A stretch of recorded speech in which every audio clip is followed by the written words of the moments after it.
ನಾನು 83ರಲ್ಲಿ ಶಾಸಕನಾದವನು, 84ರಲ್ಲಿ ಮಂತ್ರಿಯಾದವನು.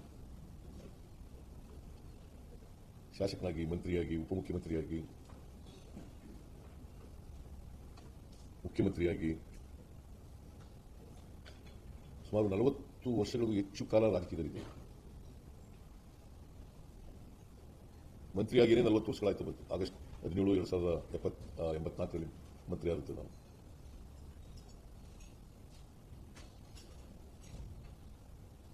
ಇವತ್ತಿನವರೆಗೆ ನನ್ನ ಮೇಲೆ ಒಂದು ಕಪ್ಪು ಚುಕ್ಕೆ ಇಲ್ಲ.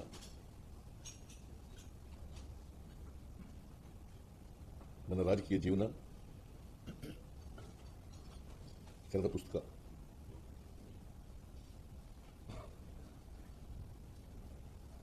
ಬಿಜೆಪಿಯವರು ಮತ್ತು ಜೆಡಿಎಸ್ನವರು ದ್ವೇಷದಿಂದ ಸೇಡಿನ ರಾಜಕಾರಣವನ್ನು ಮಾಡ್ತಾ ಇದ್ದಾರೆ. ಯಾಕಂತಂದ್ರೆ ಅವರು ಜನರ ವಿಶ್ವಾಸವನ್ನು ಕಳ್ಕೊಂಡಿದ್ದಾರೆ. ಕಳೆದ ವಿಧಾನಸಭೆ ಚುನಾವಣೆಯಲ್ಲಿ, ಕಳೆದ ಲೋಕಸಭಾ ಚುನಾವಣೆಯಲ್ಲಿ ಇಬ್ಬರು ಸೇರ್ಕೊಂಡ್ರು ಕೂಡ, ಅಲಯನ್ಸ್ ಮಾಡ್ಕೊಂಡ್ರು ಕೂಡ ಲೋಕಸಭೆಯಲ್ಲಿ ಹೆಚ್ಚು ಸ್ಥಾನಗಳನ್ನು ಗೆಲ್ಲಲಿಕ್ಕೆ ಸಾಧ್ಯ ಆಗಲಿಲ್ಲ. ಕಳೆದ ಲೋಕಸಭಾ ಚುನಾವಣೆಗಿಂತ ಈ ಚುನಾವಣೆಯಲ್ಲಿ ನಮಗೆ ಸುಮಾರು 13.5% ಜಾಸ್ತಿ ಮತ ಬಂದಿದೆ.